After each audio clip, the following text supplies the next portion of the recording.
Derecho al Día. Derecho al Día. El programa de la Facultad de Derecho de la Universidad de Buenos Aires.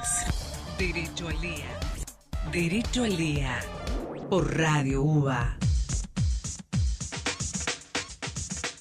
Mi nombre es Juan Seda y hoy vamos a tener un programa con una perspectiva internacional porque la Universidad de Buenos Aires, siguiendo una tradición que lleva muchos años, tiene contacto directo con distintas instituciones, colegas y hermanas.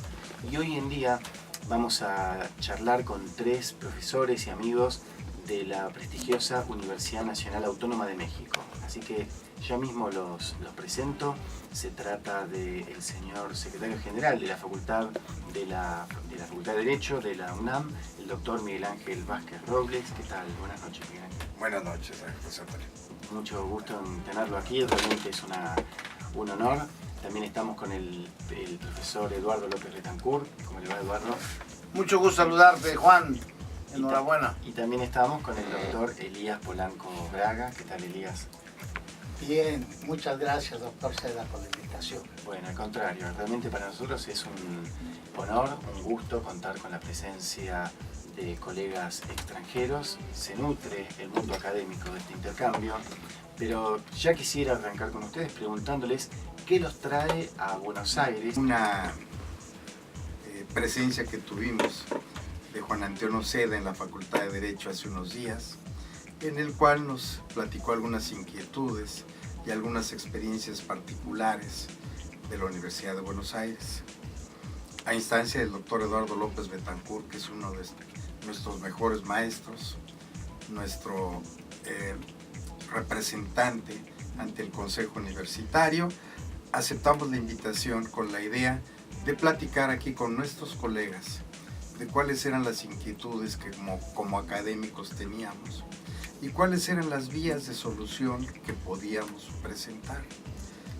Para estos efectos tuvimos una reunión con muchos maestros muy inquietos que formularon una serie de preguntas y tratamos de contestarlas y de dejar alguna experiencia que tenemos nosotros sobre nuestro sistema de impartición de nuestra materia en Derecho y cómo buscamos que los alumnos no solo se preparen en esta materia, sino que se desarrollen profesionalmente y se coloquen laboralmente. Tuve la oportunidad de estar presente en este encuentro, en este diálogo académico realmente, y noté mucha inquietud, mucho interés por como usted le dice, los maestros. Nosotros aquí los llamamos docentes o profesores. Había muchos docentes interesados en cómo funcionaba la UNAM. Eduardo, usted estuvo en otras oportunidades ya hace muchos años que viene a Buenos Aires y que visita nuestra facultad. ¿Qué notó en esta conferencia, en este panel, de diferente respecto de visitas anteriores? Bueno, debo decirte, Juan, como lo señalas, que mi primera visita a la UBA fue en 1963, dada mi cercanía con el maestro Luis Jiménez Azúa, y que fui puente precisamente con el don Celestino Porte Petit, dada esa relación de amistad que tuvieron y que me permitió a mí ser discípulo de ambos. Definitivamente la Universidad de Buenos Aires sigue siendo la institución relevante, la que marca el sendero no solo de Argentina, sino digamos de todos los países sudamericanos, de tal manera que estar en ella se nutre de su esfuerzo, se nutre de su experiencia y sobre todo de aquellos renglones de la investigación que precisamente ubican a la Facultad de Derecho como una institución fundamental donde el trabajo jurídico es ejemplar. De tal manera que venir a ella se aprende, intercambiar opiniones, como bien lo ha señalado el maestro Vázquez Robles, quien es nuestro secretario general. Fue un importante trabajo académico, intercambiamos puntos de vista, escuchamos inquietudes y sobre todo nos da la oportunidad de seguir incrementando esas relaciones mismas en las que tú has sido partícipe ya que también nos has hecho el favor de estar varias ocasiones en México, al igual que otros maestros argentinos, de tal suerte que esa es la fundamental idea que tenemos ahora, y que precisamente la dirección de la Facultad de Derecho, a cargo de la doctora Leoba Castañeda, y quien ahora debemos de resaltar, y esto es algo que no debe descuidarse en tu importante programa, Juan, la presencia del maestro Vázquez Robles. Él es el secretario general. En algunas instituciones se le llama vicedecano, pero es una autoridad fundamental. Él junto con la directora, la decana de nuestra institución, son los que marcan el camino de lo que es la institución más importante de México y quien ocupa un lugar fundamental en el mundo. De tal manera que esto es lo que hay que destacar, esto es lo que hay que subrayar en esta visita, que ya no solo somos los maestros como el doctor Polanco, como otros más que han venido a la institución, tengamos presente que tú has sido anfitrión con otros profesores, ya no es solamente el cuerpo docente, sino ahora es el directivo quien está interesado en mantener esa intensa relación con la Universidad de Buenos Aires, de tal manera que esto nos permite trabajos a futuro de fundamental relevancia, Juan. Sí. Hablando del doctor Polanco, Elías, el otro día en esta charla, en esta conferencia, este diálogo académico entre profesores de la Universidad de Buenos Aires y la UNAM, se notaba mucho interés de los docentes de Buenos Aires por lo que estaba pasando y por la actualidad de la UNAM. ¿Por qué no nos cuenta para los oyentes cuál es la situación actual que vive la UNAM como institución líder en lo universitario? Bueno, muchas gracias por concederme la palabra, Juan Antonio. Antes quiero agradecer mucho, como ya dije, tu invitación y respaldada por el doctor, como me dijo, te invito a ir a Argentina. Fue una emoción, porque el maestro siempre que me ha invitado, sé que es una garantía donde vamos a lo académico. Con relación a la universidad, yo decía que es un Frankenstein, porque ha sufrido, ha tenido cosas desde su estructuración inicial, la mataron, 60 años no tuvimos, luego se reabre la universidad, se estructura, se va estableciendo luego su autonomía, y también mencioné que lo que garantiza mucho a la universidad es su libertad de cátedra y de investigación. Eso sigue prevaleciendo. Tenemos una estructura que garantiza estos dos principios para el docente. El docente trabaja, cumpliendo los programas, está trabajando. Y la estructura de la universidad ahorita es tranquila, es pacífica, no tiene problemas nuestra universidad.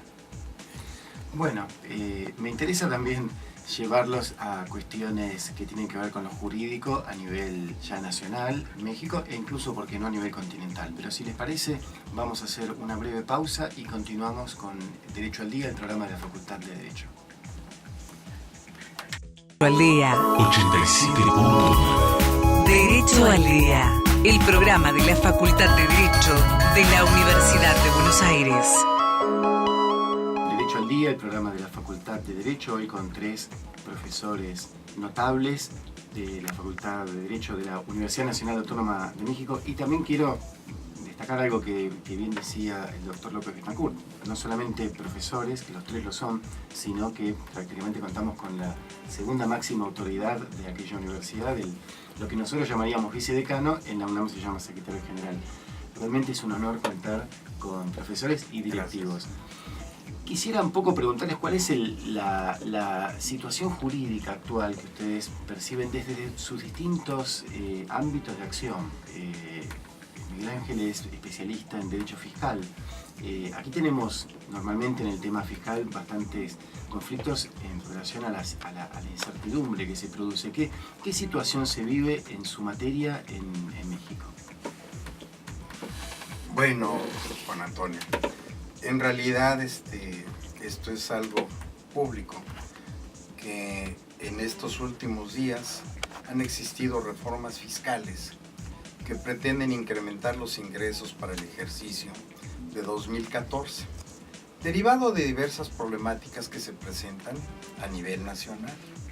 Entre ellos es la economía informal y una serie de disposiciones que de alguna manera no tuvieron la eficacia para la cual fueron concebidas.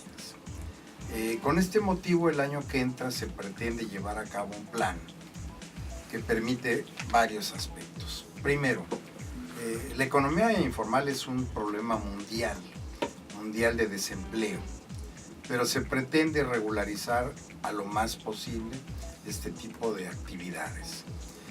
Otro aspecto que causa una incertidumbre muy especial es en el sentido de que se pretende gravar más a algunas personas. Desde luego las personas físicas estamos grabadas en un tope máximo que ya no se podría gravar más. Sin embargo, las leyes fiscales... ¿Cuánto es? ¿Qué porcentaje? Tenemos un porcentaje del 30% de un impuesto que se llama impuesto sobre la renta. Y tenemos un impuesto indirecto que es el impuesto al valor agregado que se paga el 16% que es sobre el consumo. Igual que aquí el impuesto a la renta se llama impuesto a las ganancias. Sí, allá se trata de corregir sobre todo algunas distorsiones que se hacen en grandes consorcios que mediante la planeación fiscal evaden el pago del impuesto de una manera muy especial. Estas son las armas fundamentales a combatir. Tenemos un nuevo sistema en el cual también todo lo que es manejo de dinero en efectivo se pretende regular por las diversas acciones que han existido en México, de todo tipo, sobre todo en materia de delincuencia organizada. Entonces, estos puntos fundamentales es lo que pretende modificar la reforma fiscal que este año nos atañe. Pero también, por otro lado, hay reformas en las cuales se ponen límites al gasto público y se trata de implementar una transparencia en el manejo de los recursos. O sea, la idea es ambiciosa, es buena y yo creo que es lo que requería México, porque sí requiere modificaciones para poner en orden las cosas. Hay demandas, ahora quiero ir a los demás también, pero antes de irme de este tema, Miguel Ángel, hay demandas, por ejemplo, un tema que aquí está siempre muy presente y creo que en la mayoría de los países latinoamericanos, lamentablemente, vinculados a sospechas de corrupción de gobernantes o de la clase política en general. Eso en México tenemos mucho y es precisamente de lo que hablaba parte la transparencia. ¿A dónde van los dineros que pagamos los contribuyentes? Y no solo a dónde van, sino cómo se gastan, y cómo se ejecuta el gasto. Esto es fundamental. Hablando del tema de corrupción y de los delitos, el doctor Eduardo López Betancourt es un especialista notable de renombre internacional en derecho penal. Quisiera que me diga, Eduardo, cuáles son los temas en debate actualmente más fuertes, si es que se está proponiendo alguna reforma o cómo está funcionando el sistema penal en su país. Bueno, mira, Juan, creo que es importante tener presente que durante 12 años nuestro país estuvo gobernado por la derecha. El partido Acción Nacional utilizó el poder para hacer sus cambios a modo como es normal y ahora regresa el PRI, aquel famoso partido de más de 70 años en el poder, y esto implicó esperanzas por un lado y por otro lado preocupación. En el primer ámbito de las esperanzas, bueno, que tal vez su experiencia anterior, el fracaso electoral que tuvieron y un sinnúmero de circunstancias hiciera que el PRI presentara proyectos importantes para beneficio de la población. Por otro lado, la preocupación es de que las mismas mañas, y aquí viene lo que tú has señalado, la corrupción, siguiera campante y exitosa en México. Lamentablemente, el partido de la derecha, Acción Nacional, no solamente no logró evadir o no solamente logró superar el problema de la corrupción, sino inclusive se incrementó severa y seriamente. De tal manera que hoy por hoy México sufre este terrible mal, que además se ve sensiblemente castigado con el drama que implica el narcotráfico. que ha producido, por lo menos en los últimos 6 años, más de 70,000 muertes, mismas que no se han de ninguna manera descubierto a sus autores, las causas, y ha quedado impune este terrible crimen que es un genocidio. Eduardo, usted sabe que aquí en la Argentina se discute mucho y se plantea cuando aparece este fantasma, ¿no? Del narcotráfico, todo el vínculo y la relación del narcotráfico vinculado a la política. ¿Cómo ha pasado México esa etapa? Porque aparte se habla en la Argentina de la mexicanización de la política a través del aporte de estos fondos que muchas veces tienen distintas recovecos para ingresar al financiamiento de las campañas políticas. ¿Cómo lo ha manejado México esto? ¿Cómo han tratado de rastrear este financiamiento ilícito? Bueno, por desgracia, te tengo que dar datos preocupantes. Hoy mismo sufrimos una narcopolítica. El narco, la actividad ilegal de la venta de drogas a nivel local e internacional, se ha convertido en el propietario, en el guía de la política mexicana. Es imposible evitar esa relación. Solo para que tengas un dato, hace algunos años, al mismo secretario de la Defensa Nacional de mi país, de México, se le consideró uno de los grandes narcotraficantes. No se diga expresidentes, gobernantes de distinto calibre. México sufre el drama de la narcopolítica. Podemos decir que es una situación lamentable. Sí hay casos de excepción, sí hay casos dignos de aplauso, pero por desgracia la mayoría hoy mismo se sufre la muerte de gobernantes. Hace poco el candidato de un estado norteño fue acribillado por la mafia. Nunca se supo quiénes fueron los responsables.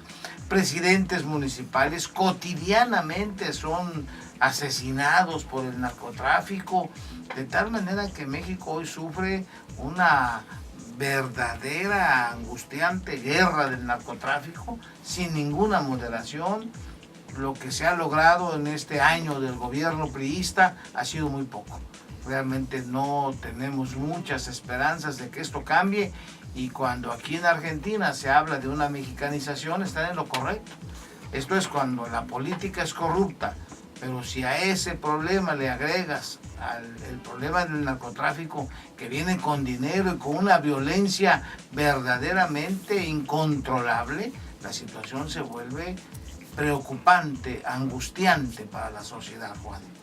Y yendo un poco al tema del derecho procesal del maestro Elías Polanco, ¿cuáles son los temas de agenda principal? Le voy a poner, por ejemplo, un caso. Nosotros estamos previendo una modificación en el Código Civil que podría unificarse con el comercial, y eso derivaría en distintos cambios también en el procedimiento. Se está hablando en algunas provincias, se está hablando de tener procedimiento oral. ¿Cuáles son los 4 o 5 temas más importantes vinculados al procedimiento en este momento? Bueno, efectivamente, en el ámbito procesal mercantil ya se establecieron cambios tratando de abandonar el procedimiento escrito, predominantemente escrito, que tenía oralidad, para establecer la parte del juicio puramente oral. Eso en materia civil. Pero el lineamiento principal que tenemos del procesal es en el penal.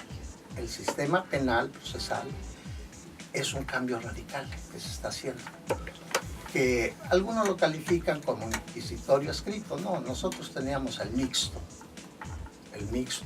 con parte de oralidad y parte de escrito mayormente, pero con este nuevo lineamiento que marca una reforma constitucional del 2008, hay un cambio acusatorio oral. Ese es el que va a predominar, en el sentido de que vamos a desterrar más de 200 años de justicia en México, que es un cambio desde el léxico. Y necesitamos preparar a los operadores, al mismo pueblo, a la sociedad, a los jueces, al litigante, al Ministerio Público, a la policía. ¿Y la facultad está jugando algún rol en la reforma? Aquí vamos a ello. Todavía no estamos estructurando los programas, esto en la universidad, pero a petición de nuestro secretario aquí presente, nos ha pedido en las pláticas, todavía no formales, que ya comencemos, que es necesario. Y ya nos hemos comprometido con él a que lo vamos a hacer. Vamos a comenzar con unos diplomados para que el estudiantado se vaya adentrando a esta necesidad. Claro. Me gustaría también avanzar con el rol que acaba de plantear muy bien Elías, el vínculo de los profesores con la gestión de la facultad. Me parece que aquí tenemos profesores, bueno, los tres son profesores, pero tenemos al vicedecano o al secretario general de la facultad, así que me gustaría en el bloque pero sobre eso para ver cómo funciona el docente dentro de la institución. Pero hagamos una pequeña pausa y continuamos con Derecho al Día. Derecho al Día. 87.9. Derecho al Día. El programa de la Facultad de Derecho de la Universidad de Buenos Aires.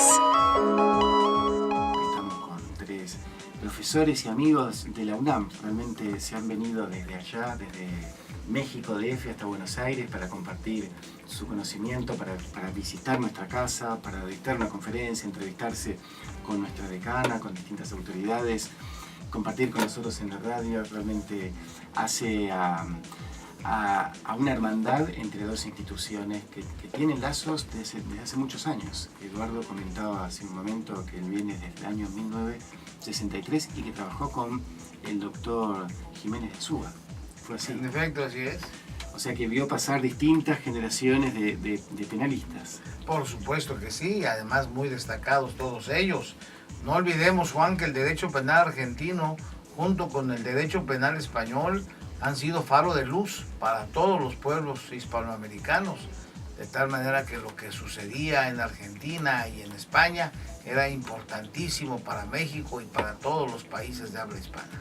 Bueno, realmente tengo hablando del doctor Jiménez de Azúa, siempre un recuerdo muy grato de que fuera nuestro decano, el doctor Andrés D'Alessio, que creo que fue discípulo también de... Por supuesto, y fue uno de los más destacados discípulos de él, y que sin duda pues conserva, lamentablemente su muerte fue prematura, pero conserva aún grandes y brillantísimos discípulos del maestro Jiménez de Azúa. Algunos de ellos, por cierto, han ido contigo precisamente a México. Sí, tengamos presente esos hechos, sí, el doctor que, Baigún, que hace algunos años Baigún estuvo contigo, no solamente en México, también en Sinaloa, en Culiacán, estuvieron tanto él como tú impartiendo sendas e importantes conferencias, Juan.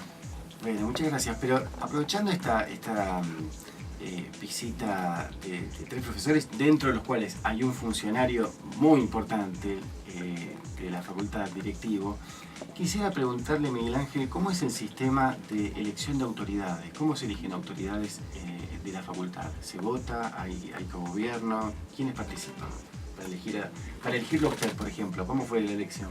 Bueno, la elección, más que elección en mi caso, es una designación directa que hace la dirección, la decana, con aprobación del rector de la universidad. La única que es propiamente una elección es la dirección de la facultad, que es un procedimiento sumamente interesante, porque más que una votación es la posibilidad de un grupo de maestros que reúnen características que de alguna manera son valorados en primer lugar por las autoridades de la universidad, la rectoría misma. Posteriormente se propone una terna que pasa a una institución que nosotros denominamos la Junta de Gobierno, que está integrada por 15 notables y quienes al final de cuentas deciden de esa terna quién es el director de la facultad. Esta es la forma de designación de la dirección o la decana, que sería aquí. A partir de ahí ella designa al personal administrativo y académico que la ha de apoyar en su función. Este es el sistema que tenemos en nuestra facultad. Claro. También hay que decir que la Facultad de Derecho de la UNAM tiene por primera vez una decana mujer. Así es, después de 460 años, tenemos por primera vez una mujer, la doctora María Leoba Castañeda Rivas. Bueno, de mi parte y de toda la facultad, le transmitimos la invitación para que venga al audio, porque también le queremos decir que en nuestra facultad de Derecho también es la primera vez que tenemos una decana mujer, que es la doctora Mónica Pinto. Así que realmente es una linda coincidencia como para reunirlas. En el sistema de elección, o sea, ya vimos que hay una junta de notables, una propuesta de rectoría y una junta de notables. Esa junta de notables, ¿quiénes la integran?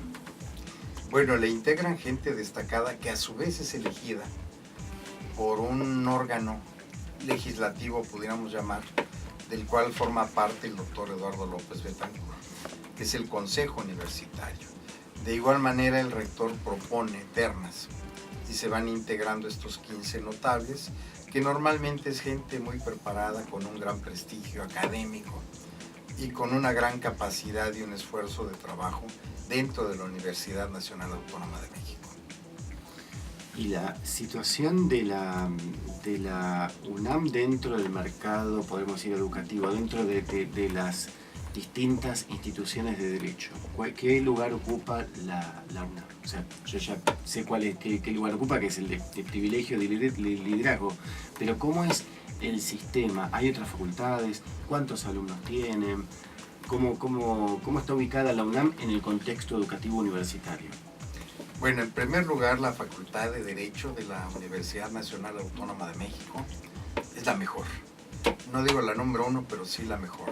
Y lo refiero en razón no de lo que pueda significar el cariño o el amor a la institución, sino de la calidad que tenemos, desde luego, de nuestro personal académico, extraordinarios maestros, alumnos, planes y programas que permiten preparar a todos los profesionistas, no solo como los mejores en su rama, sino como mexicanos, que van a luchar por los principios fundamentales por los cuales todo mundo hemos peleado, y para esto fue creado la universidad. Así es que su lugar es primordial, y creo que un gran número de personas, su mayor deseo es entrar a la universidad. Esto no es posible, porque en el caso de la Facultad de Derecho, solamente tenemos un cupo para 1.300 alumnos por año en el sistema que le denominamos escolarizado. Tenemos otro sistema que es de universidad abierta, que recibimos a 300 alumnos, y otro que es un sistema de educación a distancia, que recibimos otro tanto. Pero no tenemos cupo suficiente para recibir a todos y cada uno de los alumnos que requirieran estar ahí. En general, entre sistema escolarizado, educación a distancia, sistema abierto, posgrado, tenemos aproximadamente 12.000 alumnos en activos. Eduardo, usted en los últimos años ha venido a hablar a la Universidad de Buenos Aires y a varias universidades argentinas de varios temas, pero uno de los temas que tocó y que me interesó mucho, a partir también de su publicación, uno de sus muchos libros, que se llama Pedagogía Jurídica, usted siempre plantea la necesidad de la formación docente. Quisiera un poco que nos hable de cómo ese proceso se puede transmitir, cómo se pueden formar a nuevos docentes en este contexto tan competitivo, cada vez más competitivo. ¿Cuál es la mejor manera para formar o capacitar a los futuros maestros? Fíjate, Juan, que este es un drama en general de todas las escuelas de derecho, y podemos decir que de todas las instituciones universitarias, la formación de docentes. Sin duda, siempre se buscan a los más capaces profesionistas de las diversas ramas. Al buen médico se le invita a ser docente, al buen filósofo, al buen químico, al buen biólogo, al buen abogado se le invita a ser docente. Pero todos ellos tienen una gran falla: la ausencia de información y formación pedagógica. ¿Qué es la pedagogía? Un grupo de técnicas, de formas, de métodos para llevar el conocimiento de un sitio a otro, de donde hay el conocimiento a donde no lo hay. donde hay el conocimiento, que es el maestro quien lo tiene, hacia el que no lo tiene, que es el alumno. Entre mejor se haga, habrá mejores resultados. Siempre he puesto este ejemplo. Los conocimientos son ladrillos. Si una persona sin una información pedagógica los trata de llevar cargando, se le van a caer en el camino. Pero si los coloca en una carretilla, en un medio de transporte adecuado, va a poder trasladar mayores tabiques, mayores conocimientos con más éxito. Y eso es la pedagogía, la carretilla. De tal manera que eso es lo que necesitan todos, absolutamente todos, los docentes a nivel universitario. El que tengan conocimientos pedagógicos, técnicas de enseñanza, psicotécnica pedagógica, indudablemente conocimiento del estudiante, que es esencial conocer a los estudiantes, algo que no se debe olvidar bajo ningún concepto. Tratar con esa familiaridad que da el conocimiento del estudiante es la base de sustentación. La motivación, Juan, es algo que es esencial, motivar al alumno para que aprenda. Pero el momento más solemne e importante del trabajo escolar va a ser la evaluación. El darle al estudiante la calificación que merece, con justicia, sin pasiones, sin que el maestro haga lo incorrecto, sino que esté acorde y que el alumno realmente merezca respeto. Esa es la clave del éxito en el trabajo escolar, Juan. Bueno, y una última pregunta también para este bloque, para Elías. ¿Qué perspectiva le ve al graduado de la UNAM cuando sale a ejercer la profesión? Bueno, la perspectiva es mucha. El abogado tiene mucho campo de acción.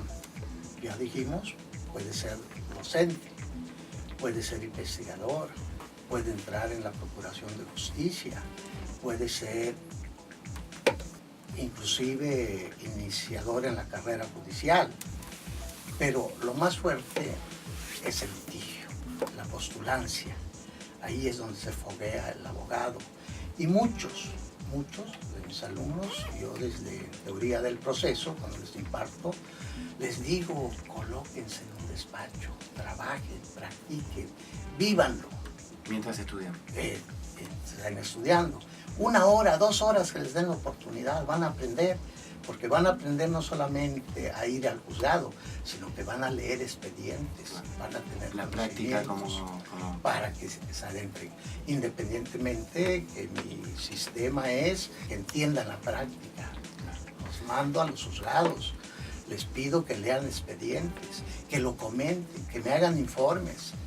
Todo esto con la finalidad de que adquieran la práctica y que vean que no es cierto, no es del todo cierto ese dicho que la teoría difiere de la práctica. No, para mí se complementa la teoría con la práctica. Bueno, vamos a ir cerrando este tercer bloque. Estamos con los doctores Miguel Ángel Vázquez Robles, Eduardo López Betancourt y Elías Polanco Braga.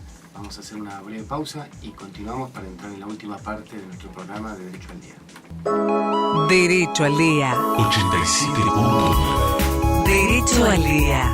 El programa de la Facultad de Derecho de la Universidad de Buenos Aires. El último bloque de Derecho al Día, el programa de la Facultad de Derecho con nuestros amigos profesores mexicanos de la UNAM. Realmente que muchas gracias por venir hasta aquí. Es un viaje largo, ¿no? México, Buenos Aires. ¿Cuántas horas son? 9. 9 horas. Bueno, realmente, como dice, más que ir a Europa, me imagino. ¿Ustedes cuánto tardan de México a...? Más o menos. Más o menos. Más o menos, ahí nos vamos. Depende del aire.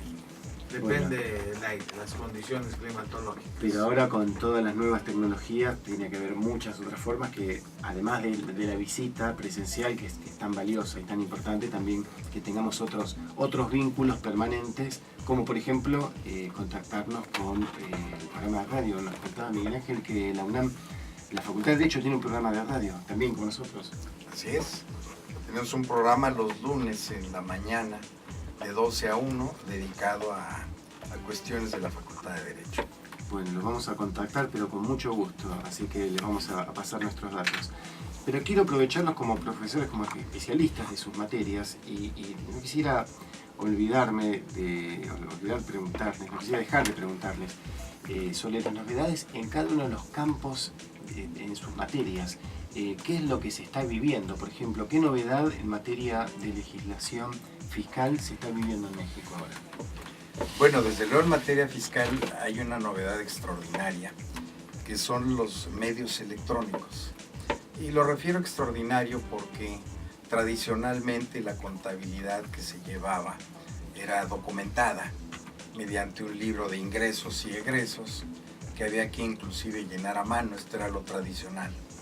Las declaraciones de impuestos también se llenaban en un formato y se presentaban directamente ante la autoridad o al banco si había copago.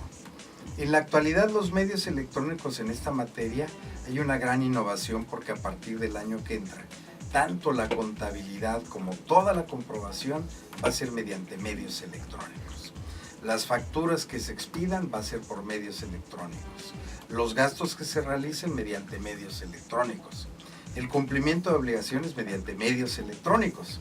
Y las revisiones de la autoridad mediante medios electrónicos. Pero esto no termina así. Tenemos una novedad y sí es importante mencionarlo, porque tenemos algo novedoso que se tramita ante el Tribunal Federal de Justicia Fiscal y Administrativa, que es quien resuelve las controversias entre los particulares y la autoridad fiscal en materia de impuestos. Esta novedad es algo que se llama el juicio en línea, que es un juicio que se maneja mediante los medios electrónicos, en los cuales el litigante nunca se para en el juzgado, sino que todo es mediante estos medios y tiene características muy especiales. Es algo muy novedoso. ¿Es con abogado? Con abogado, es decir, todo un procedimiento, pero todo se lleva mediante medios electrónicos. Desde luego se está empezando esto, porque al final de cuentas es impartición de justicia, y desde luego muchas gentes no tienen mucha confianza en los medios electrónicos. Pero estas son las grandes novedades que tenemos en México. Eso es en materia fiscal. Materia fiscal. En materia, bueno, vamos a dejar el tema penal para el último, para Elías, pero Eduardo, usted hablaba de la cuestión educativa. En materia educativa y en particular, entiendo que ha habido un conflicto bastante grande entre el gobierno y determinados sectores educativos. ¿Hay algún proyecto, alguna reforma educativa? ¿O hay consenso para la reforma educativa? ¿Hay actores que están luchando? ¿Cuál es la situación en este aspecto? Bueno, Juan, te comenté que tiene casi un año que regresa el PRI, el famoso revolucionario institucional, al poder. Esperanzas y preocupación.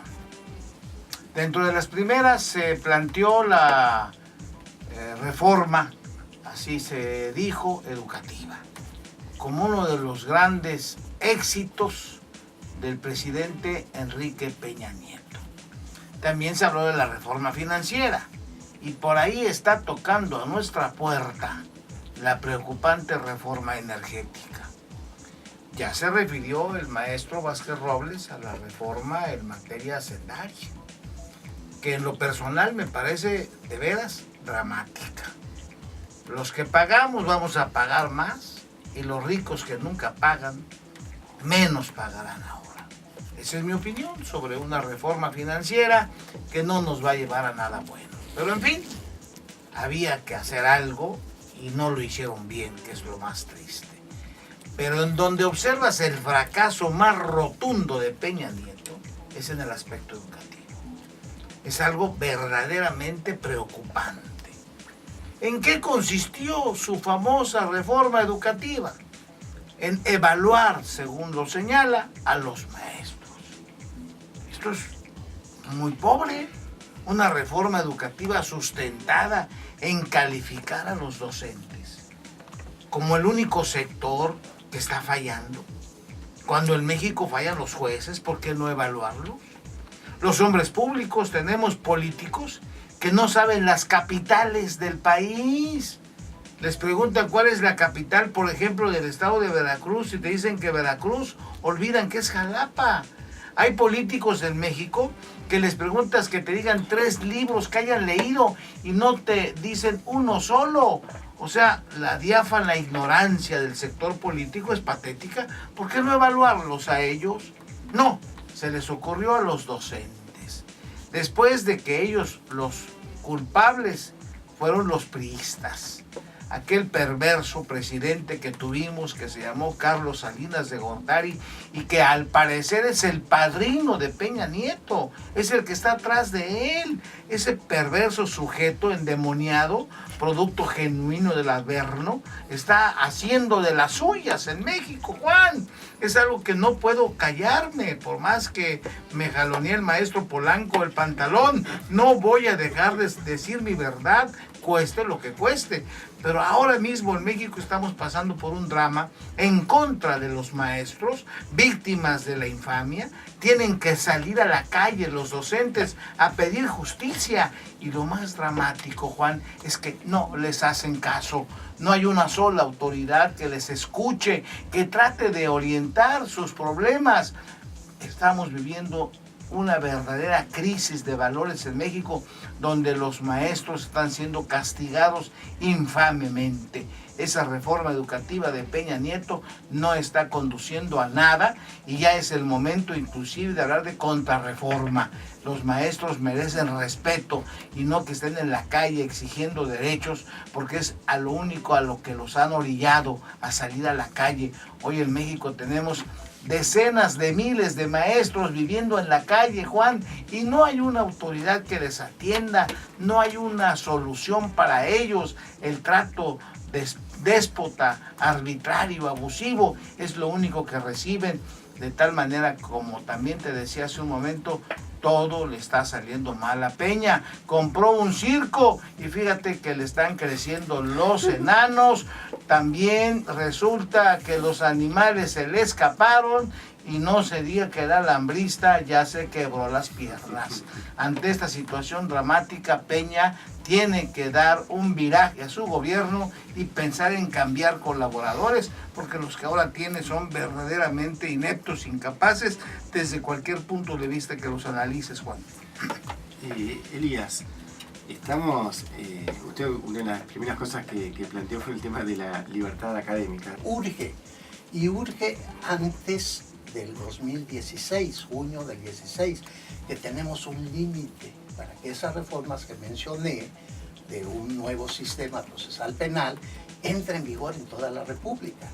Entonces, es sano porque ya en toda la República vamos a tener los mismos lineamientos procesales. Ahora no, ahora tenemos 32 entidades, cada uno con su código, más uno del distrito y otro del federal, 34. 34 códigos procesales. Aquí también es así, ¿eh? Aquí sí, tenemos las provincias. Los códigos de fondo son nacionales, los códigos de procedimiento son locales. Sí.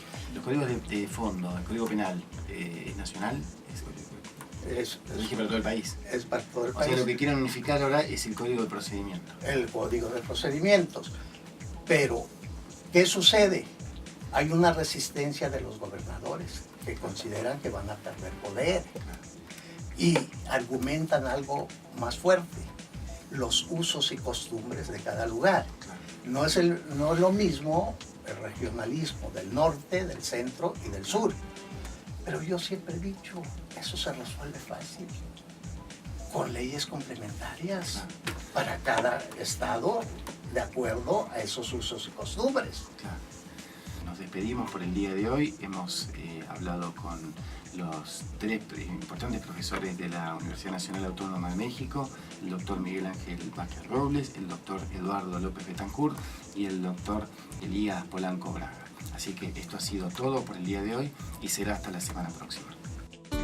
Derecho al Día 87.9. Derecho al Día, la Facultad de Derecho de la Universidad de Buenos Aires en Radio UBA. Radio UBA 87.9, la radio de la Universidad de Buenos Aires.